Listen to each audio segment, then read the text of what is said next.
السلام علیکم، easy life AIDS میں خوش آمدید۔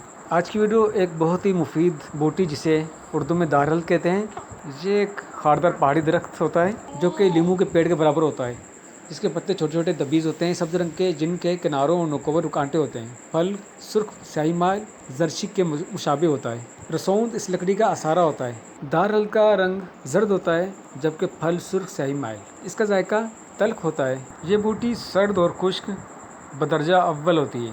اسے آپ 2 گرام سے 5 گرام تک استعمال کر سکتے ہیں۔ اس کا مقام پیدائش شملہ، کانگڑا، کشمیر میں 8000 فٹ کی بلندی تک پایا جاتا ہے۔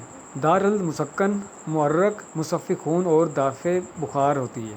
موسمی بخار میں اس کا جوشاندہ دن میں 3 بار 12-12 گرام اگر پلایا جائے تو بخار اتر جاتا ہے۔ اس کی جڑ کی چھال کا جوشاندہ تلی اور جگر بڑھ جانے میں انتہائی مفید ہے، جبکہ بخار کی کمزوری کو دور کرنے کے لیے اس کی جڑ کا سفوف شہد میں ملا کر چٹاتے ہیں۔ بعض محققین نے لکھا ہے کہ دارہل کے ہمراہ جوشاندہ میں شہد ملا کر پلانا یرقان میں انتہائی نافع ہے۔ آشوب چشم میں تحلیل ردا اور تسکین کے لیے رسوند بکثرت استعمال کیا جاتا ہے۔ چوٹ کی جگہ پر اس کے سفوف کا لیپ خون جمنے کو روکنے کے لیے انتہائی مفید ہے۔ لیپ بنانے کے لیے دارہل کے سفوف میں انڈے کی سفیدی ملا لینی چاہیے۔ اسے شوگر کے لیے بھی استعمال کیا جاتا ہے اور مصفی خون کے لیے دارہل اور دھماسہ بوٹی ہم وزن لے کر سفوف بنا کر استعمال کیا جاتا ہے، جبکہ بعض محققین نے کینسر کے علاج میں بھی فائدہ مند قرار دیا ہے۔